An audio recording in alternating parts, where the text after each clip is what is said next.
사랑의 아버지 하나님, 노마서를 통해서 이방인과 유대인의 죄를 우리에게 지적해 주시고 현대판 유대인들이 되지 않도록, 그리고 이방인의 습관적 죄를 짓지 않도록 우리에게 일러주시려는 주님의 계획에 감사를 드립니다.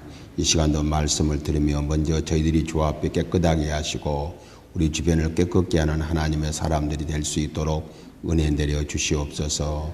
이 시간도 함께 하심을 믿사오며 예수님 이름으로 기도하옵나이다. 아멘. 우리 3페이지부터 보겠습니다. 3페이지 서론은 우리 지난주와 함께 살펴봅니다. 노마서의 주제는 믿음으로 어렵다 되는 이신칭의, 이신득의의 은혜의 복음이다. 그 주제를 우리가 6절, 17절에서 확실하게 확인했습니다. 이제 노마서의 본론이 1장 18절부터 15장 13절까지 본론이고 15장 이하에서 16장까지가 결론 부분입니다. 이제 이 본론 부분은 노마서를 중심으로 바울 서신은 언제나 특징이 있는데 두 가지 특징이 있습니다. 첫 번째는 이렇게 교리편이고 그 다음에는 윤리편입니다. 빌립보서도 그렇고 에베소도 그렇고 모든 서신을 기록할 때 교리를 먼저 말씀하시고 그다음 윤리편을 말씀합니다. 노마서가 그 일의 가장 기본적인 서신인데 1장 18절부터 11장 36절까지 교리적인 말씀이고 12장 1절부터 15장 13절까지가 윤리적인 말씀이다. 교리편의 처음에 재앙론이 나옵니다. 우리가 예수 믿는 도리가 죄를 깨닫는 것이기 때문에 재앙론이 나오는데, 먼저 죄를 이방인의 죄, 유대인의 죄, 온 인류의 죄로 구별합니다. 이방인의 죄를 지금 우리가 살피는데요. 지난번 이방인의 죄는 비교적 종교적인 신앙적인 이방인의 죄가 뭔가 살폈고, 이 시간에는 이제 이방인의 윤리적 죄가 뭔가를 말해줍니다.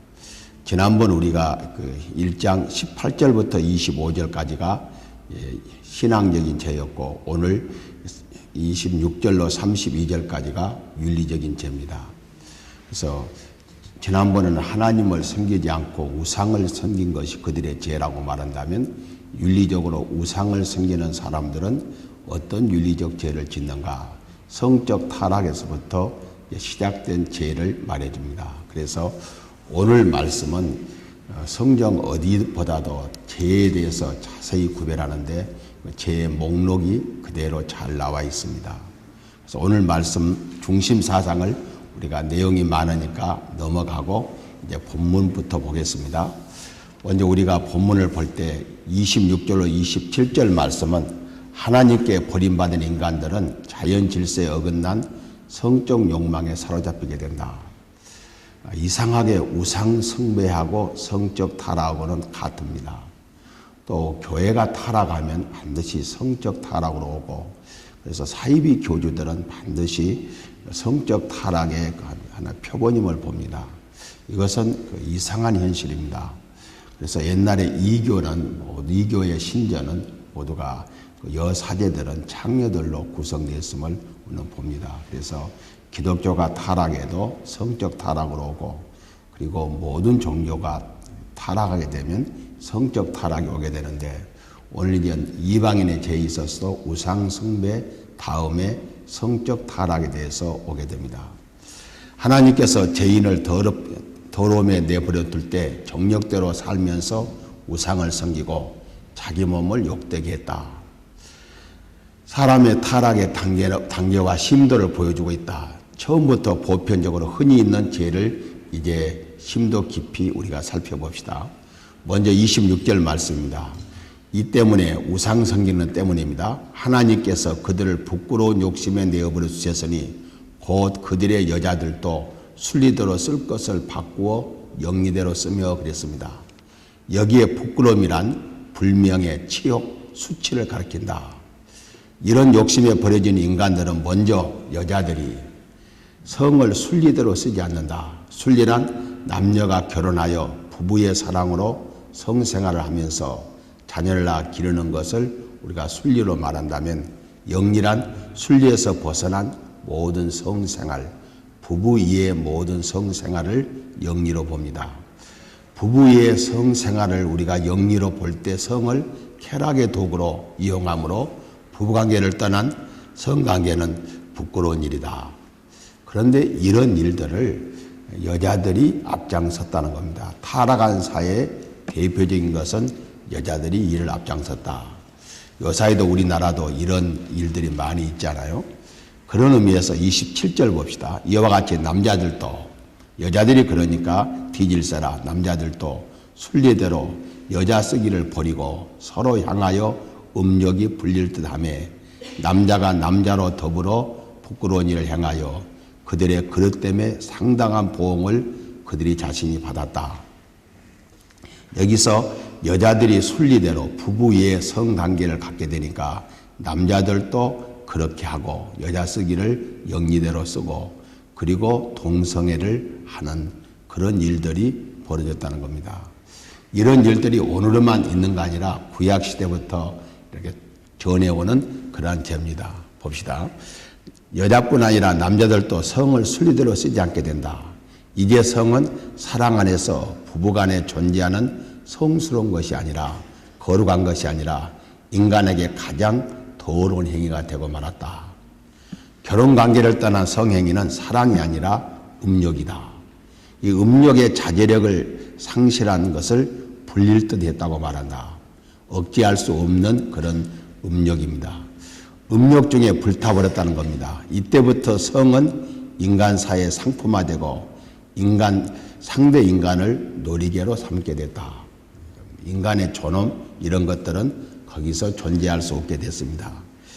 이것도 모자라서 동성연애까지 자행했으니 이것을 짐승도 없는 행위니 짐승보다 못하다는 것을 증명하게 된다.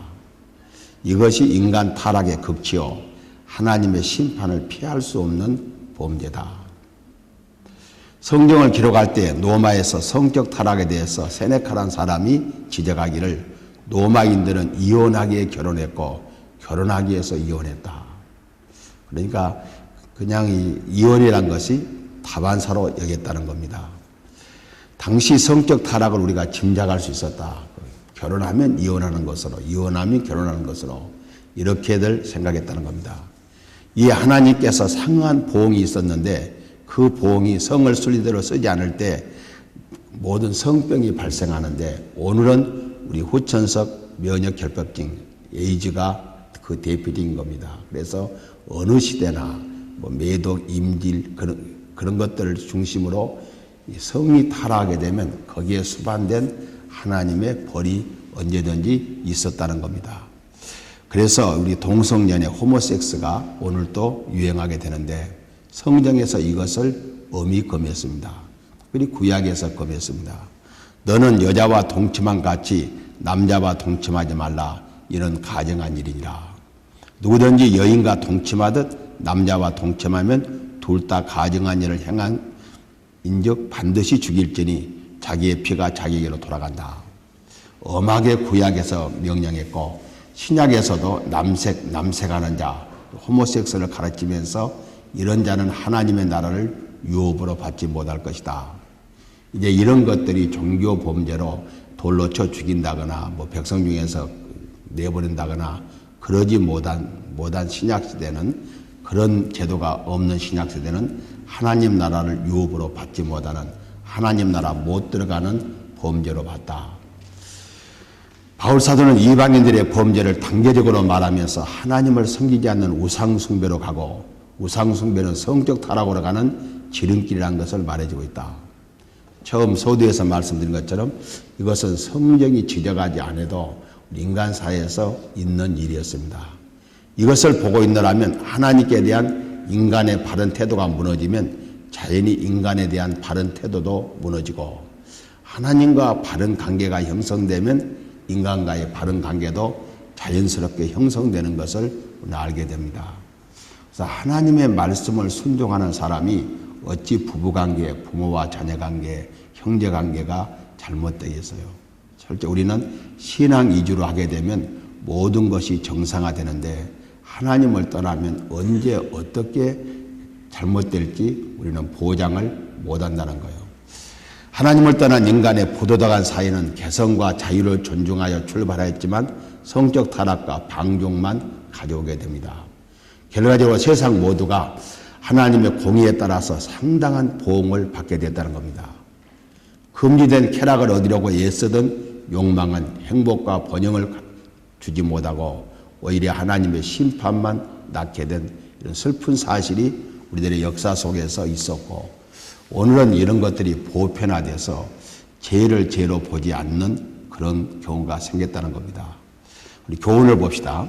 하나님 섬기기를 거부하는 인생들 하나님이 버리시나 성적 타락으로 남녀 모두가 하나님이 주신 성을 순리대로 쓰지 않고 영리대로 써서 쾌락의 도구로 상대방을 노리객감으로 생각했다. 우리가 이 세상에 들어가면 성도들이 이런 범죄 문화를 정화시킬 수 있는 길은 하나님 앞에 바른 예배자의 이치를 회복하는 것뿐이다. 하나님과 우리 관계를 회복하면 타락의 문화가 조금씩 기독교가 이렇게 번성하면서 이루어지게 되는데, 교회 안에서까지 이런 일이 벌어지고 되면 세상은 망할 징조인 것을 보여줍니다. 그래서 우리가 정말 우리들의 가문, 우리 교회에서 이런 범죄는 없는 것으로 그런 전통을 세우는 것은 우리에게 매우 중요합니다. 우리 교회도 이렇게 신방해 보면 전혀 그 부분에 대해서 염려하지 않고 자녀들도 당연히 일부일처를 철저하게 지키는 거, 그리고 그 아내들이, 그 남편들이 서로 의심하지 않는 그런 모습들을 우리가 넌저시 보게 됩니다. 이런 좋은 전통은 우리가 수립하는 거 얼마나 우리에게 귀한 이 시대적인 사명인지 모릅니다. 그러나 이방인들이 거룩히 구별된 성을 유예하듯이 예배까지도 하나님 중심으로 그의 영광을 목적으로 드리지 못하고 영적 쾌감을 느끼는 것이 중심이 된다면 사회 모든 정신적 지주를 잃게 된다는 거예요. 그래서 우리가 가능한 한 현대 강박에 넘어 뒤져서도 안 되겠지만 예배만큼은, 특별히 주일 낮 예배만큼은 경건하게 유지하는 것이 우리의 사명인 것으로 봅니다. 두 번째입니다.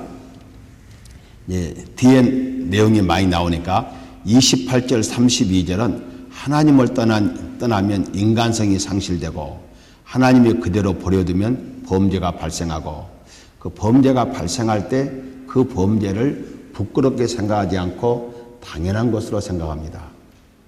이거 순서입니다. 하나님을 떠나면 인간성이 상실되고, 인간성이 상실되면 하나님이 그들을 버려두면 범죄를 부끄럽고 범죄를 사회 악으로 생각하는 아니라 당연히 있을 수 있는 일, 당연한 것으로 생각하고 죄로 보지 않고 그 다반사로 느낀다는 거예요. 짐승이 되어버린 인간들, 짐승보다 못한 인간들, 하나님께서 그들의 원하시는 대로 행하도록 내어버려 두십니다. 이스라엘 사람들이 우상을 섬기고 또 우상을 섬길 때 어느 강력한 나라의 그 국신을 섬기면 하나님은 그쪽으로 포로가 되도록 그쪽으로 물꼬를 터줍니다. 또 거기 가서 맘 놓고 섬겨봐라. 그렇게 해요. 오늘 신약에서도 그럴 수 있어요. 우리가 하나님보다 그 무엇을 사랑하면 그것을 우리에게 주어서 한번 가져봐라. 얼마나 너희들에게 행복한 것인지. 그렇게 할 수도 있다는 가능성 속에서 이 말씀을 봅시다. 먼저 우리 28절입니다. 또한 그들이 마음에 하나님 되기를 싫어하며 하나님께서 그들을 상실한 마음대로 내어버려 두사 합당하지 못한 일을 하게 하셨으니, 이것이 심판의 첫 번째입니다. 얼마나 무서운 사실인가. 부모가 자식을 나먹이는 거, 목사가 성도들을 그냥 무관심하는 거, 하나님이 우리를 무관심하는 거 동일한 거죠. 동일한 맥락에서 볼 수 있습니다. 하나님의 형상으로 지음받은 인간이 그 마음, 그 지식에 하나님을 모시고 살지 않고 하나님과 동행하기를 싫어합니다. 그러나 하나님을 싫어하면 인간성을 상실한 것이요, 하나님께서는 인간성 상실을 그대로 방치합니다. 나 없이 한번 살아봐라. 그렇게 방치해요. 그때 나타나는 현상은 하나님 두기를 싫어합니다. 하나님을 우리가 두기를 하나님을 멀리 한다는 것은 무엇과 같은가? 마치 물을 떠난 고기와 같고 뿌리 뽑힌 나무와 같습니다. 곧 말라 죽을 수밖에 없는 그런 상태인 것을 우리는 보게 됩니다. 그러나 성령께서 사람의 마음에 내주하시면 요셉같이, 우리가 이것은 경험하잖아요. 요셉같이 함부로 범죄치 못하고 다니엘같이 몸과 마음을 더럽히는 일이 힘들게 됩니다. 우리가 율법은 울타리다 그렇게 말하면서 이렇게 이야기했죠. 우리가 가장 대표적인 구절이 계명이 사계명입니다. 우리가 주의를 지키는 것과 범하는 것, 어느 것이 편한가, 어느 것이 쉬운가. 여기 우리들은 대개 주의를 범하는 것이 어렵고 주의를 지키는 것이 쉽잖아요. 근데 보통 사람들, 신앙이 좀 약한 사람들, 처음 들어온 사람들은 주의를 범하는 것은 그냥 지나온 생활이고 주의를 지키는 것이 얼마나 힘들어요. 그러니까 그런 맥락에서 우리 말씀을 보면 됩니다. 그래서 그때 나타나는 현상은 하나님 두기를 싫어합니다. 즉 하나님을 인정하기를 싫어해요. 그때 상태는 물을 떠난 고기와 뿌리 뽑힌 나무와 같다. 그때부터 인간 안에 상실한 마음대에 합당치 못하게 놔두면 29절로 31절 각종 범죄가 이제 하나하나 생산되게 됩니다. 그러나 성령께서 사람의 마음에 내주하시면 범죄할 수 없다. 요셉이 죄를 짓지 않기보다는 죄를 지을 수 없었고 다니엘이 더럽힘을 받지 않았다기보다는 더럽힘을 받기가 힘들었어요. 이것은 우리가 사계명을 갖고 이 말씀을 우리가 비춰보면 이 말씀이라고 이해가 되죠. 이것이 하나님 모시고 사는 사람의 특징이에요. 이러한 사람은 하나님께서 함께 하시는 사람입니다. 하나님 모시기를 싫어하는 하나님께서 버린 사람과 차이가 이 점에 있어요. 그러면 하나님께 버림받은 인생은 이 세상 삶이 불행한가? 꼭 그렇지만 않아요. 거기에 대표적인 성경이 시편 73편인데요. 73편 4절로 12절 말씀을 보면 이렇게 표현되어 있어요. 하나님께 버림받은 악인들과 그 자녀들은 경건하게 살고자 하는 성도들처럼 이 세상과 토쟁하는 일이 별로 없습니다. 세상과 충돌되는 일이 별로 없어요. 세상과 거의 다 호흡을 같이 조절할 수 있어요. 비교적 화평하고 그 소득은 소원보다 만족하며, 우리 타락한 사람들 내가 1억 벌어야 되겠다 생각하는데 10억 벌었다 그런 사람도 있잖아요. 소득이 소원보다 만족하고 그들의 욕망은 비교적 만족하게 성취된다. 그래서 하나님의 주권적 통치를 의심하고 악인의 형통은 사람의 가치 기준에 혼돈을 가져온다. 어제 주보에도 이 말씀이 이런 류의 말씀이 잠깐 언급됐죠. 그런데 13절로 17절 말씀을 보면 의로움 투정을 합니다. 자신의 무죄를 증명하는 주장은 악법에 의해서 헛것이 되며 종일 재앙을 당하며 아침마다 받는 벌을 받게 됩니다. 만약 이 일이 사전에 주의 백성에게 말했다면 시인은 백성들에게 반역자가 됐을 거예요. 우리가 전도할 때 하나님 믿으면 모든 것이 만사 형통한다 했는데 어떻게 예수 믿으면 이렇게 죄악 세상과 충돌하고 죄악 세상으로부터 정죄받고 어려움을 당할 수 있는가? 그렇게 우리가 사람들에게 배신자 말을 들을 수 있다는 거예요. 그런데 이 시인은 성소에서 예배드리는 동안, 어제는 그가 하나님 말씀이 그들의 죄악을 어떻게 심판하시는지 알게 될 때 그가 마음을 돌이킨 것처럼 우리는 예배하는 동안 저들의 악인의 최후를 깨닫게 될 때 그것이 우리의 두려움의 대상이 아니고 우리가 하나님 앞에 항변하는 그런 내용이 아니라 오히려 그들을 불쌍히 여기고 우리가 그들보다 훨씬 더 행복한 상태에 산다는 것. 그러니까 이렇게 보면 이해가 되려니 몰라요. 가난하지만 어머니하고 함께 사는 아이들. 먹을 거 입을 거 걱정 없는데 부모와 함께 살지 않는 아이들이 있다 생각하면 어느 편을 택하겠는가. 돈도 있고 권력도 있고 좋은 부모도 만나면 좋겠지만 그러지 못한다면 우리는 부모와 함께 가난하지만 깨끗하게 사는 집에서 우리가 삶을 원할 것이다. 우리는 비록 세상적으로 좀 부족함이 있다 할지라도 하나님과 함께 사는 것이 얼마나 행복한 것을 느끼게 될 때 저들의 부러움보다는 저들에 대한 연민의 정, 저들을 불쌍히 여기는 마음을 갖게 된다. 근데 어제 우리 트리니티 대학의 그 학장님 오셔서 말씀하셨잖아요. 그 주가 95%를 차지하는데 비교적 농업 생산만 하고 있는데도 인도에서 고소득이래요. 그러니까 기독교인들이 사는 곳에 가난은 추방이 됩니다. 예수를 잘 믿으면 가난이 추방되고 경제적 성장을 하는 것은 사실이에요. 그러나 우리가 그런 역사를 가정을 거쳐오는 동안에 우리에게 어려움이 없는 것은 아닌 것으로 봅니다. 그 내용이 지금까지 우리가 한 내용이 에서와 야곱을 볼 때 야곱은 사실은 하나님의 그 역사를 이어가기 위해서 수많은 고통을 당했지만 에서는 12방백을 거느리고 오히려 세상에서 어려움 없이 살았던 것을 보게 됩니다. 그렇다고 해서 우리가 에서를 택할 것인가? 결코 그렇지 않고 야곱 편을 택한다는 사실입니다. 이런 이야기가 바로 우리는 세상 사람들을 하나님께서 내버려 두면 일정 기간 동안 세상에서 자유롭게 그들이 번영을 누리면서도 살 수 있으나 그것이 오래가면 반드시 세상 것도 소멸되어 가는 것을 우리는 보게 됩니다. 32절입니다.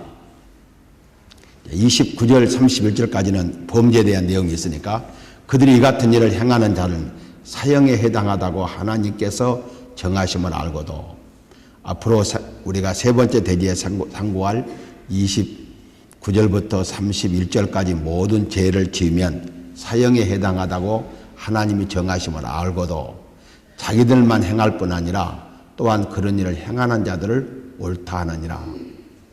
사람이 죄를 짓고 자기만 죄를 지으면 좋은데 그런 죄를 짓는 사람을 옳다고 본다는 거예요. 이제 내용을 봅니다. 인간성을 상실하고 난 후에 범죄하기 마련이다. 인간이 시간이 흐르고 나이가 많아지면 죄가 없어 죄의 목록이 없는 죄가 없어서 죄의 목록이 쌓이게 된다. 그래서 그 사람 속에 죄의 사건이 아니라 죄의 사전, 죄의 목록이 나와서 그 사람을 유심히 보면 죄를 다 발견할 수 있어요. 그래서 죄의 사전이 만들어진다. 우리가 나이 먹으면 죄의 사전이 만들어지는데 우리 같은 사람보다는 세상에서 능력이 있다고 하는 사람들은 죄의 사전을 만들어요. 그래서 그 사람을 연구하면 없는 죄가 없어요. 우리는 죄의 목록을 만드는 것이 아니라 성령의 열매를 만들다 보면 죄의 목록은 줄어드는데 우리는 성령의 열매가 없게 되면 죄의 목록은 늘어나는 것을 보게 됩니다. 그런데 사람들을 보라. 그들의 죄악이 하나님 앞에서 사형에 해당한 죄인 줄 안다. 여기에 사형이란 법률적으로 최고의 형이므로 육신적 죽음만 뜻하지 않고 영원한 사망. 영원한 사망은 영원히 하나님과 결별되는 것. 그리고 영벌을 말한다. 저들은 범죄의 결과가 얼마나 무서운 줄 알면서 자기들만 범할 뿐 아니라 그 죄를 범한 자들을 옳다고 인정한다는 거예요. 이 내용이 우리에게서 우리가 범한 죄가 뭔가 하는 부분이에요. 우리가 범하는 죄. 제가 우리 그 큰아이 대학 다닐 때 가만히 생각해 보니까 그의 대학 다닐 때 데모 내용이나 내가 다닐 때 데모 내용이나 똑같더라고요. 30년 차이가 나는데 30년 전 데모한 거나 큰아이 데모할 때 똑같아요. 그러면서 뭐예요? 세상 사다 보면 그런 일을 응당해야 되지 않느냐. 그렇게들 생각을 해요. 어찌 그런 죄도 안 짓고 살겠느냐. 살다 보면 그럴 수 있지 않느냐 하고 죄를 묵인해줘요. 바로 그 말이 지금 8페이지 말씀입니다. 이렇게 말하면 의로운 사람이 어디 있겠는가. 세상 살면서 그런 죄는 필연적이다.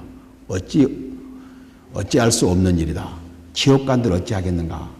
살기 위해서는 지옥간들 어찌하겠는가. 이 사람들이 지옥이 뭔 줄 대강은 알면서도 지옥간들 어찌하겠는가 그래요. 할 수 없지 않는가? 누가 그런 죄까지 안 짓고 살겠는가? 근데 그 죄가 지옥 갈 죄라고 알면서도 그런 죄를 다반사로 여겨요. 제가 공직 생활할 때보다 지금은 더울 것 같아요. 월요일 아침 출근하면 토요일, 주일날 범한 죄들을 다 자랑 삼아 이야기해요. 그때는 타이피스트가 한 방에 하나씩 있었잖아요. 지금은 다 컴퓨터로 다 하지만. 딸 같은 사람이 있어도 뭐 그냥 별 소리 다 해요. 전혀 부끄러움 없이. 그리고 그런 것은 당연하게 응당 있는 범죄로 알아요. 그래서 자신과 이웃의 죄를 정당화시켜요. 이 세상 살다 보면 그런 죄 안 짓고 어떻게 사냐고요. 그래서 뭐라고 그래요? 죄는 공범을 좋아하고 악인은 동료를 좋아한다. 끼리끼리 좋아해요. 오늘 우리는 28절 32절 말씀의 교훈은 뭔거요? 우리가 죄를 안 지을 수 없다. 죄를 지을 수밖에 없다. 어떤 죄? 앞으로 이제 29절로 31절에 나오는 죄, 이런 죄들은 정도 차나 있어도 능히 우리가 벗어날 길은 없다. 그렇게 말하지만 어거스틴은 이렇게 말했어요. 오 하나님이시여, 주님은 우리 자신을 위해 만드셨습니다. 그리고 주 안에서만 나에게 참된 행복이 있습니다. 주여 나와 동행하소서. 그러니까 하나님께서 사람을 만들 때 범죄하는 세계에서 만족을 느낀 것이 아니라 하나님과 동행하는 데서 만족을 느끼도록. 그래서 시편 23편 말씀은 여호와께서 나의 목자시니 내게 부족함이 없다. 에베소 3장 8절에 측량할 수 없는 그리스도의 풍성을 이방인에게 전한다. 정말 예수 안에서 우리가 다른 사람이 전혀 상상할 수 없는 그런 놀라운 축복을 우리가 누리게 되지, 하나님 떠나서 범죄하는 세상에서 우리가 기쁨과 감격을 누릴 수는 없다는 겁니다. 이제 사람이 살다 보면 죄의 목록이 생기고 죄의 사전이 된다. 이렇게 말한다면 대표적인 죄악들이 뭔가, 우리 속에 있을 수 있는 죄들이 뭔가, 사람들이 범하는 죄의 대강 분류하면 어떤 죄가 있는가 하는 내용이 우리 29절부터 31절까지 말씀입니다. 봅시다. 하나님의 진리를 거부하고 하나님을 떠나면 하나님께서 버리던 바 되어 우상을 섬기는 것은 당연하다. 정욕의 충족을 위해 부끄러운 일을 하게 되고 자연스럽게 모든 죄를 하나하나 정복하면서 경험합니다. 우리가 에베레스트 산을 정복하는 것이 아니라 죄를 하나하나씩 정복하고 죄에 대한 어떠한 그 경험을 쌓게 돼요. 그 결과 사망에 이릅니다. 하나님께 버림받은 인간들의 죄의 목록을 보자. 하나님께 버림받은 사람, 동시적으로 우리는 성령의 열매가 맺혀지지만 우리의 삶 속에 가다 보면 성령의 열매가 맺혀지는데, 하나님이 버린 사람들에는 이런 죄는 순간순간 환경 속에서 자연스럽게 빚어지는 죄의 공장들이에요. 그래서 한 비그리스도인이 나타나면 이런 죄는 자연스럽게 빚어져서 그 사람이 죄의 생산 공장이 되고 죄악의 목록을 만드는 사람이 되고 죄악의 사전이 된다라고 볼 수 있습니다. 이제 먼저 자기 자신을 불결하게 하는 죄가 뭔거요? 불의, 추악, 탐욕, 악이에요. 29절 상반절에 곧 불의, 추악, 탐욕, 악의가 가득한 자요 그랬어요. 사람이 죄악으로부터 자기를 지켜야 될 가장 귀한 것은 자기 자신입니다. 사람이 온 천을 얻고도 자기 목숨 잃으면 무엇이 유익하냐? 인간이 지켜야 될 것 자기. 어제 우리 주보에서 그 말 나왔죠? 남의 포도원을 지키기 위해서 자기 포도원을 상실하면 곤란해요. 우리가 한국교회가 레비우스 선교 정책에 의해서 개교의 주의로 흐른 것은 사실입니다. 그래서 남의 교회에 신경 안 쓰고 자기 교회만 잘 되도록 해야 되는데, 실질적으로 거룩한 전쟁이라고 말한다면 각 교회들은 하나님, 예수님이 총사령관이고 각 교회는 이제 참모들이기 때문에 서로 협조를 해서 복음을 공략해야 돼요. 그런데 레비우스라는 사람이 만주에서 선교 정책을 세울 때 그 교회는 그 교회가 해결하도록 자립교회 형태로 훈련을 시켰어요. 그러다 보니까 좋은 전통은 세워졌는데 자기 교회만 이해하는 그런 풍토가 생겼어요. 이런 점이 좀 강해서 안 좋지만 그러나 우리가 현실적으로 남을 살리다가 자기가 죽어서는 안 되는 거예요. 그래서 사도 바울이 남은 구원하고 자기가 멸망받지 않도록 늘 자기를 쳐서 복종한다고 그랬어요. 자기가 죽은 다음에 남의 구원은 자기에게 의미가 없다는 거예요. 그래서 그런 의미에서 죄의 목록을 봅시다. 첫째는 불의예요. 불의와 정의 이렇게 대칭해 보면 불의, 정의 그렇잖아요. 죄의 총칭이 불의라고 볼 수 있어요. 정의는 하나님의 뜻과 일치하나 불의는 하나님의 뜻을 불신하고 그 뜻과 정반대가 바로 불의한 죄입니다. 그 죄의 가장 구체적인 것은 뭔거니? 불신이에요. 죄 가운데 최고 죄가 불신이에요. 믿지 않는 거예요. 이런 이야기 몇 번 드렸죠. 호칭이 제일 문제라고. 아이들이 좀 잘못해도 엄마하고 죄송해요 그래야지. 아무리 생각해도 나는 엄마 같지 않다. 어머님의 인격이 훌륭하고 사랑이 참 극진한 분인데 어머니가 인간애가 풍부하신 분이지 어머니와 나를 비교해 보니까 엄마 같지 않다. 그러니까 내가 존경하고 잘 대접을 해드리겠지만 호칭을 바꾸겠습니다. 아줌마로 부르면 어떻게 돼요? 얼마나 창피해요. 아줌마 그러면서 너무 잘하는 거예요. 아줌마 안마 해줄까? 안마도 해주면서. 그럼 얼마나 안 좋은 일이에요. 죄 중에서 가장 큰 죄가 우리 아내의 하나님, 우리 아들의 하나님, 우리 아버지 하나님, 내 하나님이 아닌 거예요. 불신이 최고 큰 죄예요. 거기서부터 죄가 출발하잖아요. 하나님을 인정하지 않는 데서부터 죄가 출발해요. 그러니까 우리가 유아 세례교인들 모태로부터 예수를 믿었다는 것이 뭐 신앙이 막 지글지글 끓지는 않지만 하나님에 대한 불신은 감히 못 오잖아요. 신앙이 없는 것처럼 보여도 하나님을 거부하는 사람은 별로 없어요. 그러니까 가장 기본적인 죄가 바로 불신이다. 추악입니다. 악 이상으로 보편적으로 악이란 남에게 해를 끼치면서 무의식적으로 잔인할 수는 있어도 의식적으로 잔인하지 않습니다. 그러나 추악은 의식적으로 잔인하여 남을 해하는 것을 쾌락으로 삼는 부패한 행동, 부끄러운 행동을 추악이라고 말해요.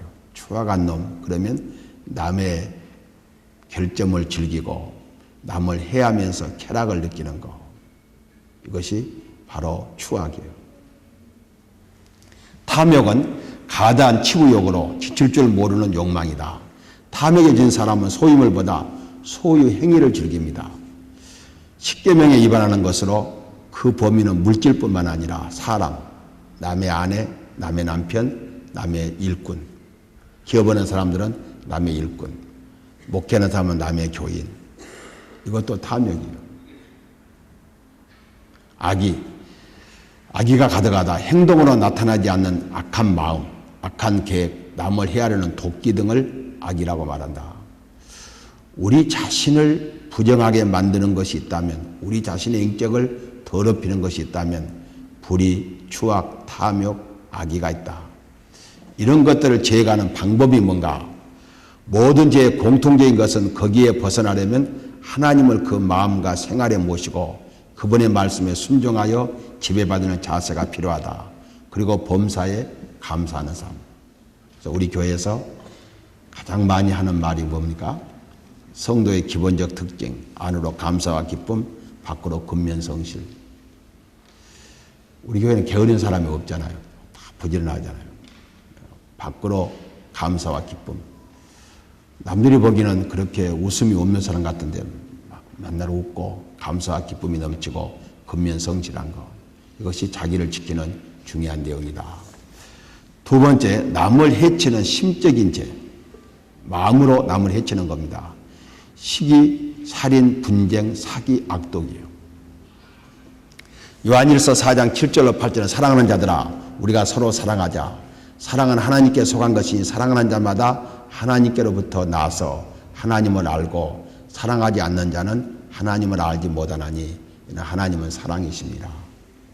앞에서 불신, 하나님을 믿지 않는 것이 자기를 더럽히는 일의 기본이 되는 것처럼 우리가 남에게 대한 심성도 하나님의 사랑을 우리가 먼저 받아야 돼요. 우리에게서 본성이 타락했기 때문에 우리 자체에서 사랑이 발생하기는 어렵고 하나님의 사랑을 받아서 그 사랑을 전하는 거죠. 그래서 그런 사람은 하나님의 사랑을 받은 사람은 남을 사랑할 수 있어요. 우리가 결혼할 때 가문을 봐요. 가문을 보는 것은 사랑을 받지 않는 사람을 와서 사랑하기가 어려워요. 부모의 사랑을 많이 받은 사람은 여유가 있잖아요. 그러니까 그래서 가문을 봐요. 그 가문이 정말 서로 사랑하는 가문인가. 그러듯이 우리가 이제 남에 대한 우리 심성을 봅시다. 첫째, 시기요. 시기는 타의의 소유, 특별히 자기 것보다 더 좋은 것을 보고 불쾌한 감정으로 그것을 탈취하려는 욕망이에요.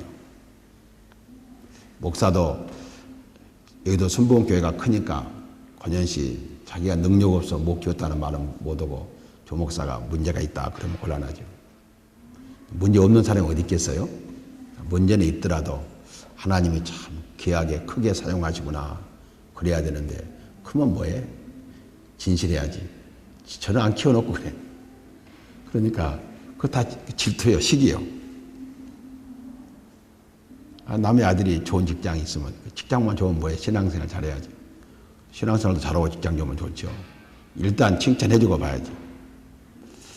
어제 우리 진집사 그 아들이나 며느리 될 사람들 그래도 애들이 열심히 가서 큰애가 우리 큰애보다 1년 후배던데 열심히 가서 취업하고 또 신부되는 우리 송수교하고 나이가 같더라고. 77년생이더라고. 열심히 가서 그 미국에서 좋은 직장 가지고 참 얼마나 반가워요. 그것도 남도 아니고 우리 성도의 자녀들이 가서 성공하고 왔으니까 얼마나 기쁜데 남의 자식이 성공했으면 기뻐해야 하나님께서 그 마음을 받아서 우리 애들한테도 좀씩 올려주지. 그냥 남의 자식 잘된 거 질투하면 또 곤란하죠. 질투할 시간도 없었지만 질투할 그 근거도 없었고 어쨌든 시기는 타인의 소유에 불쾌한 감정을 가지므로 그것을 상실할 때 야만적 만족을 갖게 돼요. 이 시기는 남을 해하려는 심성의 기초적 단계요. 그것이 사람 안에 아직 잠복해 있는 상태예요. 남의 번영을 보고 기뻐할 줄 모르는 심정 속에서 태어나요. 우리는요 무조건 남이 잘 되면 박수 쳐주고 기뻐해야 돼요. 남이 아니니까. 그래서 우리가 평소에 그 이야기 했잖아요. 우리 이웃이 참 못 사는 사람이 있다면 정말 전도해서 꼭 거부하고 지옥 갈 사람 같으면 아파트 바꿔 살자고. 나는 천국 가니까 적게 살아도 되니까 우리 아파트 크게 살라고. 예수 믿으면 다시 바꾸고. 믿게 됐으니까 바꾸고. 그래서 내 동포가 영원히 가서 지옥 형벌을 받을 사람 같으면 이 땅에서라도 좀 편하게 살도록 만들어주는 것이 예수 믿는 사람 마음 아니에요? 그 집사는 바꿔주고 싶은데 남편이 반대할 것 같죠? 예수 안 믿는 사람은 바꿔주고 싶은데 아이고 남편이 아직까지는 세례 받은 지 몇 주 안 돼서 안 될 것 같은데요. 그럴 수도 있어요. 살인이요. 이 살인에 대해서 제가 우리 홈페이지에 실려놨는데 이것은 우리 교인들이 제일 살인에 대해서는 가장 정확하게 많이 배웠을 거예요. 살인은 뭐라고 그랬죠? 생명을 박탈하는 것이 살인이요. 생명을 임으로 자기 하나님만 생명을 박탈할 수 있는데 사람의 임으로 생명을 박탈하는 것이 살인이고 남의 생명을 박탈하는 것은 타살이고 자기 생명을 박탈하는 건 자살이에요. 그런데 타살과 자살이 있는데 자살은 회개할 기회가 없어요. 자살할 사람이 회개했다면 자살 안 하면 될 거 아니에요? 자살 행위에 대해서 회개할 기회가 없지만 타살은 회개할 기회가 있어요. 그러니까 타살한 사람은 천국 갈 가능성이 있지만 자살한 사람은 천국 갈 가능성이 없어요. 천국 가고 안 가고는 하나님 주권사항이니까 하나님이 결정할 일이지만 우리가 보편적으로 볼 때 자살한 사람은 회개할 기회가 없으니까 천국 가기 어려워요. 그런데 타살은 100명을 죽였어도 10,000명을 죽였어도 회개하면 하나님은 용서해 주시니까 타살은 갈 가능성이 있어요. 그러니까 교회에서 남을 죽인 사람이 있으면 목사가 회개하고 같이 정말 슬퍼하고 그래야 되지만 자살한 사람이 있으면 사실 목사 그만둘 그런 각오를 가져야 돼요. 어찌다가 내가 하나님 나에게 맡긴 사람들이 자살했다는 말인가. 타살보다도 자살이 훨씬 큰 죄다. 그리고 자살할 마음만 가지면 살 수 있잖아요. 죽을 각오하면 뭘 못하겠어요. 그래서 정말 이 자살과 타살이 어떤 것인지, 살인은 생명을 임으로 박탈하는 것이다. 자살은 나의 생명을 박탈하는 거, 타살은 남의 생명을 박탈하는 거. 이왕 사람 하나가 죽어야 된다면 내가 죽는 것은, 내가 스스로 자살하는 것은 구원받지 못할 가장 큰 죄인 것을 이야기해 줍니다. 분쟁이요. 시기에서 나오는 논쟁입니다. 이 죄의 기초는 오해, 이해 부족, 이기주의, 이해관계, 욕심 등에서 발생한다. 이 분쟁은 언제나 이런 데서 발생해요. 이것을 말끔히 씻어버려야 된다. 씻어버리려면 논쟁이 있을 수 없고 남의 성공을 보고 기뻐할 줄 알면 분쟁이 없어져요. 그 다음에 사기. 사기는 이 말의 뜻은 기금 속에 질을 하락시키거나 포도주에 물을 섞어 파는 거. 이건 장사하는 데서 이것이 많이 나왔습니다. 저울추를 속이는 거, 포도주에다가 물을 타는 거. 지금은 그런 일 없지만 옛날에 쌀집에서 됐어요. 쌀 멍석에다가 물 뿌렸잖아요. 그래갖고 쌀 좀 더 늘리기 위해서. 지금은 그때는 워낙 먹고 살기 어려울 때니까 그렇게 쌀 장수들이 그러기도 했잖아요. 그건 사기요. 그 다음에 악독. 모든 것을 나쁘게 해석하는 마음으로 악한 성격, 앞에서 말한 악의와 비싸나, 악의는 밖에 노출된 상태지만 악독은 안에 가지고 있는 상태예요. 언제 이것이 노출될 줄 모르죠. 그래서 자신을 해하는 죄가 있는가 하면 남을 해하는 죄가 이렇게 5가지가 있다. 시기, 살인, 분쟁, 사기, 악독이 있다. 이것을 우리가 벗어나려면 어떻게 해야 되는가? 다른 사람의 재능이나 축복을 좋게 보고 칭찬하는 자세가 기본이다. 그래서 우리는요, 무조건 남을 좋게 보고 남의 잘 되는 거, 나보다 더 나은 점이 있다면 존경하고 칭찬해야 돼요. 3살 먹은 애한테도 배울 것이 있으니까 비록 나보다 나이가 적고 신앙의 연조가 짧아도 잘하면 존경해야 돼요. 그리고 하나님 나에게 주신 재능과 축복이 나에게 가장 적합한 것으로 알고 기뻐해야 돼요. 나는 5달란트 받은 사람, 2달란트 받은 사람이다. 내게 1달란트 받았다 하더라도 잘 남기면 상은 똑같아요. 상은 같으니까 우리는 철저하게 내가 다른 사람보다 적게 받았다면 내 능력이 그런가 보다 생각하고 감사해야 돼요. 하나님의 분배는 정확하다. 하나님은 실수하신 분이 아니다. 하나님이 사랑하는 나에게 이 정도 주신 것은 내게 이 재능이 필요한 것으로 보고 사회 전체 구조, 교회 전체 구조에서 나는 이 위치에서 있으라고 하는 것이다. 우리가 집사 가운데 사실은 집사들이 사도들 못지않게 일했지만 빌립 집사는 예루살렘 사도 바울이 3차 전을 끝내고 올라올 때까지 그는 집사로 남아 있었어요. 끝까지 우리는 집사로 있을 사람도 있고 장로 될 사람도 있잖아요. 그러니까 늘 우리는 그런 자세에서 자기 만족, 하나님 앞에서 현재 주신 데 대해서 감사하는 겁니다. 입으로 짓는 죄. 어느 교회에서 그랬다죠. 말만 하지 않아도 훌륭한 사람이다. 교회 그렇다 해서 벙어리가 훌륭한 사람은 아니고 교회에서 말만 하지 않는 사람, 말을 억제할 수 있는 사람, 엄청나게 훌륭한 사람이란 거예요. 입으로 짓는 죄, 수근수근하는 자, 비방하는 자죠. 먼저 수근수근하는 자, 비방하는 자요. 사람이 가장 짓기 쉬운 죄가 입으로 짓는 죄다. 사람이 입으로 죄를 짓지 않으면 다른 죄는 능히 이길 수 있어요.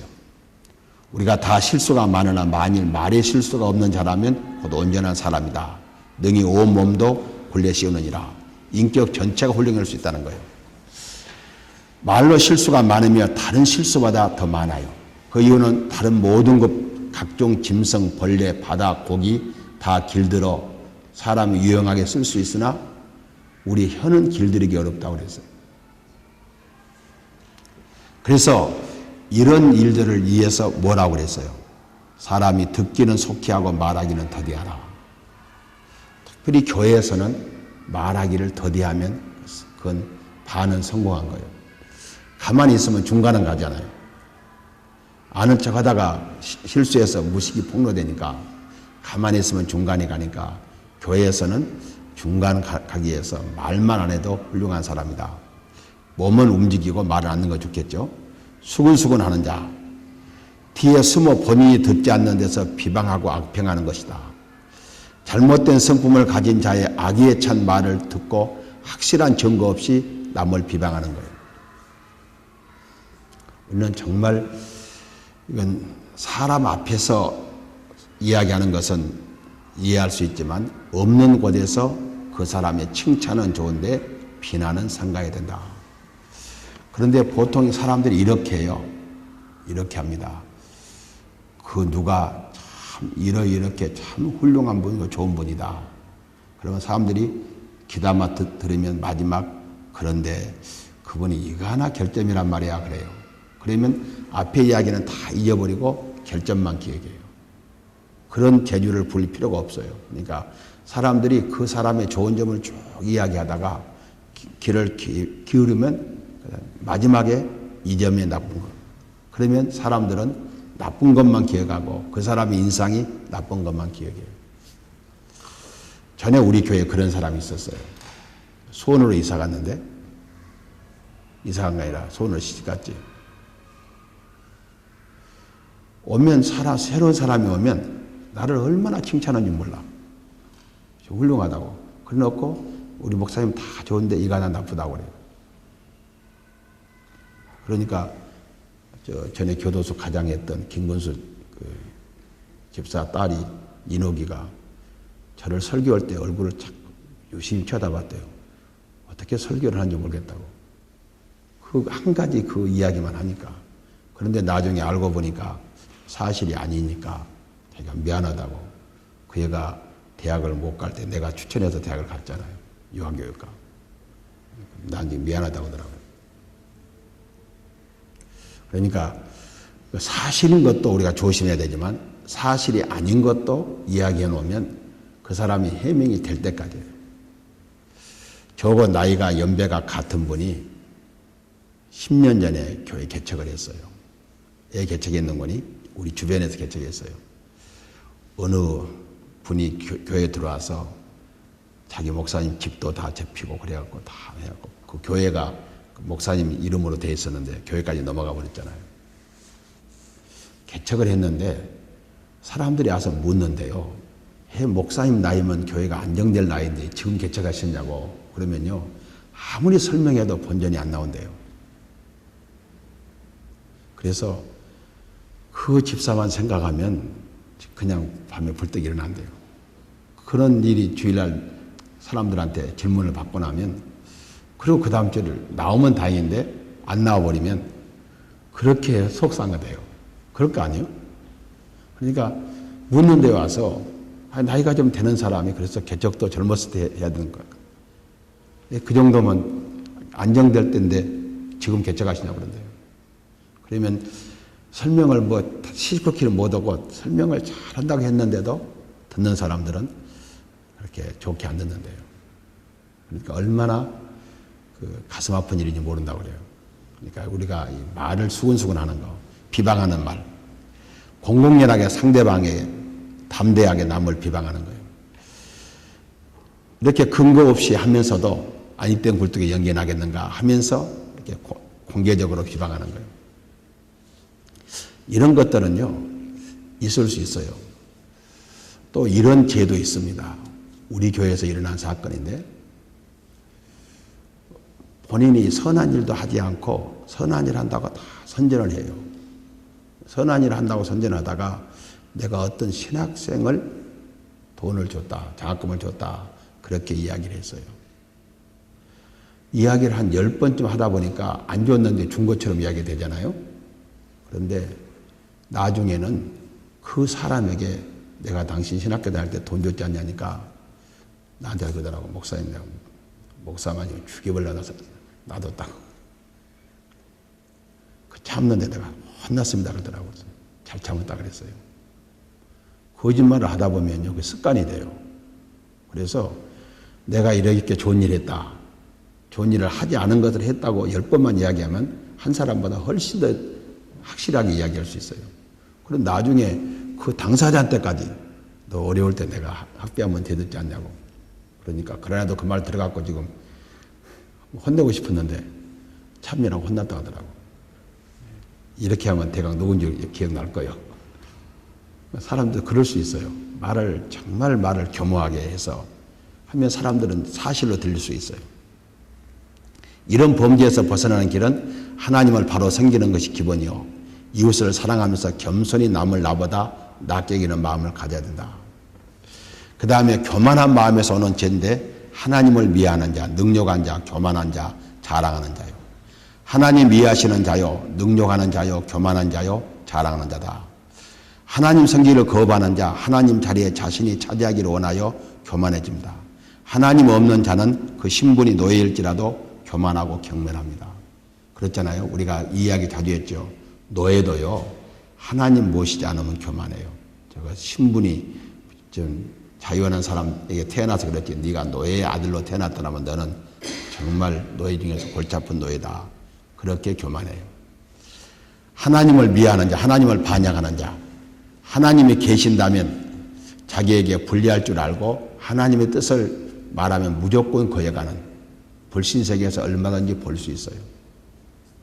그 다음에 능욕한 자, 방자하고 변태적이며 남을 멸시하고 남에게 부끄러움을 주고 만족히 여기는 자, 그리고 남이 치욕을 당하면 그 마음의 기쁨을 느끼는 사람, 교만한 자, 자기를 가도히 평가하는 자, 자기 도취에 취한 사람. 그런데 이 교만이요, 참 우리가 교만이란 이 죄가요, 진짜 교만할 만한 사람이 교만하기는 어렵습니다. 그런데 자기 콤플렉스 때문에 교만한 사람이 문제예요. 또 교만할 만한 사람이 교만하면 당할 때 안 입겁지는 않잖아요. 돈 있는 사람, 권력 있는 사람이 교만하면 지가 돈이 있다고 그럴 수 있는데 자기 콤플렉스 때문에 권연식 교만하면요, 그거는 소생할 길이 없어요. 다시 어떻게 일어날 기회가 없습니다. 정말 이 교만은요, 우리에게서 있어서는 안 돼요. 교만은 하나님에게 선전포가는 거예요. 하나님을 대적하는 거예요. 겸손한 자는 하나님이 높이시고 교만한 자는 하나님이 낮추시잖아요. 그러니까 우리가 늘 생각할 것은 뭔 거니요? 직장에 가서는 제가 이렇게 권면할 것뿐이고 교회라는 영역에서, 교회 영역에서요, 목사든 여러분이든 교만한 사람이 잘 되면 그 교회 죽은 교회예요. 생명력 있는 교회는 교만한 자는 낮춘다고 했으니까 어디서부터 낮추는? 교회에서부터 낮춰요. 그래서 생명력 있는 살아있는 교회는요, 겸손한 자는 하나님이 높이시고 교만한 자는 낮추세요. 교만한 사람이 높아지면, 교만할 만하면 그 교회는 죽은 교회예요. 그러니까 교회를 유심히 봐야 돼요. 보면 하나님이 운행하시는 생명력 있는 교회다. 사도성이 있다. 뒤에 핏값으로 사신 교회다 하면 겸손한 자는 하나님이 들어 세우니까 교만해도 잘 되는 교회는 그 교회가 이미 교회의 길을 상실한 교회예요. 그러니까 그런 교회는 빨리 뛰쳐나와야 돼요. 우리 교회가 그렇다면 여러분들이 느끼면 뛰쳐나가야 돼요. 하나님께서는 겸손한 자를 어떤 면으로든지 높이시고 교만한 자를 어떻게든 낮추셔서 그렇게 하는 것을 보면 그건 살아있는 교회예요. 자랑하는 자, 교만과 관계가 깊으며 자랑할 만한 것을 자랑하는 것이 아니라 어리석음까지 자랑하게 돼요.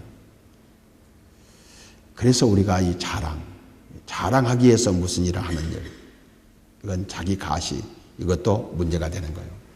교만에서 벗어나는 길, 자기 단점을 인정하고 하나님의 은혜가 아니었더라면 나는 죽을 수밖에 없는 죄인이요, 영벌 받을 수밖에 없는 죄인임을 깨닫고 교만할 수 없어요.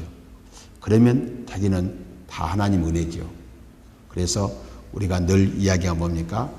하나님께서 우리를 높여주시고 물질도 모든 거 높여줘도 교만하지 않고 하나님의 것으로 알고 쓸 수 있는 사람.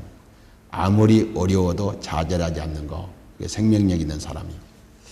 그 다음에 사회성 부족, 의리 배반하여 지은 죄, 악을 도모하는 자, 부모를 거역하는 자, 우매한 자, 배약한 자, 무정한 자, 무자비한 자요. 사람은 사회적 동물이므로 혼자 살 수 없고 가정, 국가, 교회, 구성원이 되어 살아가고 있다. 이런 사회 속에서 자기 책임의식이 없이 사회 질서를 교란시키는 것, 죄를 지적하고 있어요. 간단히 봅니다. 악을 도모하는 자요. 악을 꾸며내는 자를 가리킵니다. 어디서 이런 생각들이 나오는가? 제가 지금 그걸 찾자고 그러잖아요. 우리 교회도 그렇고요. 교회 헌법도 그렇고 주일날 식사 않는 거로 됐잖아요. 예식 않는 거로. 우리 처음에 예식 안 했잖아요. 다 우리 집에서 빵 처음에는 쪄갖고 와서 먹었고 다 애들 과자 다 토요일날 사갖고 와서 다 교회에서 먹었는데 요새 교회 앞에 수퍼가 잘 된다면서요. 우리 교회 누가 이것을 처음에 가지고 들어왔는지 하나님은 아실 거예요. 그러니까 악한 어떤 계획을 잘 꾸며가지고 그 어떤 조직에 정착시키는 일은 우리가 안 해야 돼요. 부모를 거역하는 자. 이것은 우리 교회에서 가장 많이 주장하는 거죠. 부모를 거역하는 것은 뭔 거요? 이렇습니다. 인간의 기본 행위가 뭔가 1부터 4까지가 하나님을 섬기는 일이고 5부터 10까지가 사람에 대한 관계인데 인간관계의 기본 행위는 부모를 공경하는 일이에요. 그러니까 부모 공경에 대해서 칭찬을 받지 못한 사람이라면 다른 것 기대하면 안 돼요. 그래서 기독교인의 인사 책임자들은 반드시 사람을 채용할 때 부모와 관계를 체크하고 그것을 알아보고 부모를 잘 공경하면 그 사람 쓰면 돼요. 제가 총무처에 있을 때 그 3층에 있는 총리, 장관급, 국장급 사람들 이렇게 조사를 해봤는데요. 다 효자들이에요. 그래서 그걸 보고 내가 만든 표가 뭡니까? 예수 믿고 천국 가고 부모 섬겨 출세하자. 부모 거역하는 것은 현대 생각이에요. 저희들이 결혼할 때만 해도 부모에 대해서 물었잖아요. 부모를 공경하겠는가? 형제 우애하겠는가? 김용수 목사는요, 대학 시절에 결혼했는데 친구들 오면 잘해주겠는가도 물어봤어요. 친구 관계까지 결혼의 그 조건을 물어봤잖아요. 그때만 해도. 그런데 요새는 부모 공경이 너무 문제가 많아요. 이것은 부모들이 책임도 있는 것 같아요. 공경 안 해도 된다고 생각하는데 공경하도록 양육하는 것은 그 자녀들에게 복을 받게 하는 것이다. 그래서 우리가 늘 우리 교인들이 이렇게 하는 얘기가 그잖아요. 가난한 자식에게 용돈을 반드시 받아야 된다. 그래야 그 애가 빨리 부자가 될 수 있으니까. 없다고 그냥 부모가 주고 받지 않으면 그 애는 능력이 향상되지 못한다는 거예요. 우매한 자, 경험한 바를 잊어버린 바보요. 윗사람을 모르고 법과 질서를 모르는 어리석은 행동을 우매한 자라고 그래요. 경험도 모르고 질서도 몰라요. 이것은 평소에 제가 말씀드린 것처럼 상식이 안 통하는 사람이에요. 상식을 모르는 사람이에요. 인간이 이 세상 살면서 보편타당한 원리는 알아야 돼요. 정신박약이 아니라면 보편타당한 원리, 인간 사회에서 보편타당한 원리는 알아야 되는데 이것을 모르는 거예요. 배약한 자, 약속을 함부로 파기한 자, 무정한 자, 무자비한 자죠. 이런 죄들을 우리가 이방인의 죄 가운데서 먼저 하나님을 섬기기를 거부하고 우상을 섬기다 보면 성적 타락을 오게 되고 성적 타락에 오게 되면 이런 모든 범죄는 자연히 따라오는, 그래서 사람이 살다 보면 죄악의 목록을 만들고 죄악의 이력서를 만들어 놓고 죄악의 사전이 된다 하는 것이 오늘 이방인의 죄의 결론입니다. 좀 시간이 지났는데요. 한 5분만 쉬었다가 유대인의 죄에 서론하겠습니다.